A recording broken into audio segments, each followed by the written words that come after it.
Gihanay na sa kabamahanan sa dakbayan sa Lapu-Lapu ang traslasyon nga ipahigayon karon ng Sabado. Gitambungan kini sa milangkob sama sa kapulisan, Philippine Navy, kaparian ug daghan pa. Si Nico Sereno sa report. Sa tigom karong hapon, gituki sa dakbayan sa Lapu-Lapu ang hanay sa traslasyon. Sawon sa dakbayan ang imahe ni Senyor Santo Niño gikan sa dakbayan sa Mandawi. Musubay ang motorkada sa First Mandawi Mactan Bridge. Ang ato lang ang imahe ni Senyor Santo Niño, and we required them to put an altar in every establishment nga magian ni Santo Niño, katong mga residential.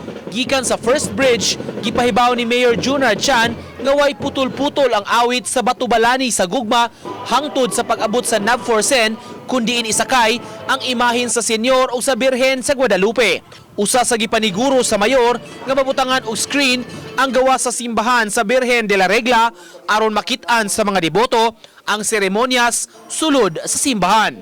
Kasada, awana na to siya, unya motos ako nang giingon, why putol ang awit nga gusos kayang magian, na mga sound system nga mudawat-dawat sa maong pag-agi sa bata.